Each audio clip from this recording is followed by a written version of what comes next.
আজকে যে বিষয়ে সকল রাজনৈতিক দলের নেতৃবৃন্দ একমত হয়েছে যে ভারত এবং ভারতের যে বাংলাদেশ নীতি, ভারতের বিভিন্ন রাজ্যে বাংলাদেশের উপ হাই কমিশন সহ বাংলাদেশের জাতীয় পতাকার বিরুদ্ধে যে অবমাননামূলক আচরণ করা হয়েছে, অগ্নিসংযোগ করা হয়েছে এবং ভারতীয় মিডিয়া এবং ভারতীয় রাষ্ট্রের বিভিন্ন দায়িত্বশীলদের পক্ষ থেকে বাংলাদেশ বিষয়ে যে বক্তব্যগুলো এসেছে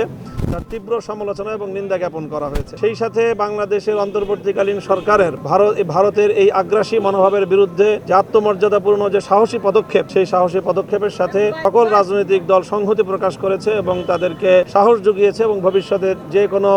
রাষ্ট্রীয় পদক্ষেপের সাথে, সরকারের পদক্ষেপের সাথে সকল রাজনৈতিক দলগুলো একমত থাকবে এবং তারা সংহতিতে থাকবে, এই প্রতিশ্রুতি দেওয়া হয়েছে। সেই সাথে আন্তর্জাতিক গণমাধ্যমে ভারতের এই যে অপপ্রচার, সেই অপপ্রচারের বিরুদ্ধে বাংলাদেশের অবস্থান তুলে ধরার জন্য বাংলাদেশের স্থানীয় জাতীয় গণমাধ্যম এবং আন্তর্জাতিক গণমাধ্যমে রাষ্ট্রকে, সরকারকে যথাযথ ভূমিকা পালন করার জন্য এবং নিজেদের অবস্থান এবং বাংলাদেশের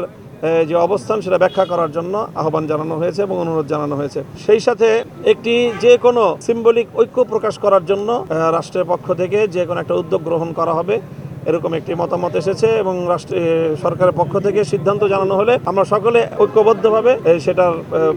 তার সাথে আমরা অংশগ্রহণ করব। আমরা ঐক্যবদ্ধভাবে কোনো গোষ্ঠীও নয়, বরং বাংলাদেশের স্বাধীনতা এবং সার্বভৌমত্বের প্রশ্নে সকল সংকীর্ণতার ঊর্ধ্বে বাংলাদেশের প্রশ্নে যারা আমরা ঐক্যমত, 5ই আগস্টের পর থেকে যারা বাংলাদেশকে নতুন বাংলাদেশ হিসেবে গড়ে তুলবার স্বপ্ন দেখছি, তারা সকলে ঐক্যবদ্ধভাবে আগামী দিনে বাংলাদেশকে আমরা রিপ্রেজেন্ট করব, সেই বিষয়ে আমাদের সকলের মধ্যে ঐক্যমত প্রতিষ্ঠিত হয়েছে।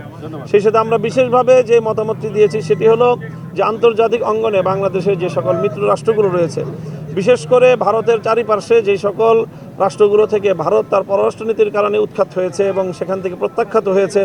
শ্রীলঙ্কা, মালদ্বীপ, নেপাল সহ আন্তর্জাতিক বিশ্বের অন্যান্য রাষ্ট্রগুলোর সাথে সংহতি গড়ে তুলে ভারতের এই আগ্রাসী মনোভাবের বিরুদ্ধে বাংলাদেশকে আন্তর্জাতিক অঙ্গনে নিজেদের মিত্রদেরকে নিয়ে নিজেদের অবস্থানকে শক্তিশালী করার জন্য আমরা মতামত দিয়েছি এবং পরামর্শ দিয়েছি এবং আমরা আশা করি যে সেই বিষয়ে আগামীতে পদক্ষেপ দেখা যাবে ইনশাআল্লাহ।